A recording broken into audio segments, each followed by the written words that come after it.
the difference between Trump and Biden in terms of their approach to the Pacific Islands really reflects the overall difference in their foreign policy. Trump's motto was America first.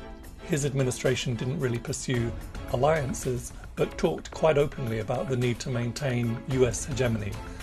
Now, Biden's foreign policy is somewhat more sophisticated than Trump's, but he's seeking ultimately the same thing as Trump. He's seeking to consolidate and expand US hegemony, US imperialism, but he wants to do it in a more consensual way, and he wants to build an alliance.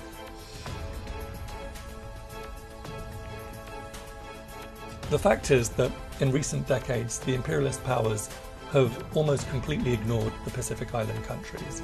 They've been left to try and overcome the legacy of a century of colonialism, a century of underdevelopment on their own. Many of these countries suffer terrible poverty, terrible inequality. Many of them struggle with high crime rates, with ethnic tensions, and these problems are largely a product of their colonial history. But the former colonizers don't apparently feel any sense of responsibility towards them. China, on the other hand, is a nearby major power that has never had a colonial relationship with these countries, but which is very willing to provide aid, trade and investment, that's very willing to help these countries to develop without compromising their sovereignty. This will make sense for the Solomon Islands and for the other Pacific countries, but it's the opposite of what the US wants. As part of its strategy of China encirclement, and that's the reason for this kind of sudden flurry of diplomatic activity in the region. That's the reason for this forthcoming USPacific Island Country Summit. That's the reason for the US, Australia, Japan and Britain forming this Partners in the Blue Pacific. These are imperialist powers that are doing everything they can to prevent normal and mutually beneficial relations between China and the Pacific Island countries. The reason being that they insist on the whole region being part of a US so-called sphere of influence in which the people of the region are just sort of humble pawns in the US's imperial chess game.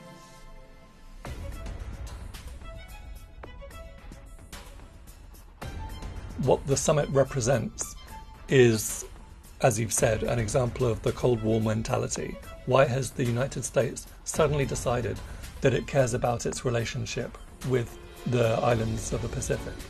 The reason is because those islands have increasingly good relations with China, because China has emerged as a major trading partner of those islands.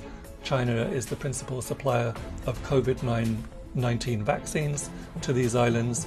China's working very strongly with these countries around climate change issues, which are having a very heavy impact on the islands of the Pacific. And the United States, not wanting to see China having good relations with these countries, suddenly decides that it will have a conference, it will have a summit, and that it will try and essentially bribe these countries back into the US camp. The Biden administration is paying much more attention to the Pacific Islands because he wants to incorporate these countries into an anti-China alliance so that they can form another island chain, and used potentially to intimidate or to blockade China. And the bigger picture is that the US economy has essentially run out of steam. There's no question of the US matching the dynamism of the Chinese economy. China's become, by far the world leader in new energy, in telecommunications, in 5G, in nanotechnology, and several other key areas. Average life expectancy in China has now overtaken that of the US.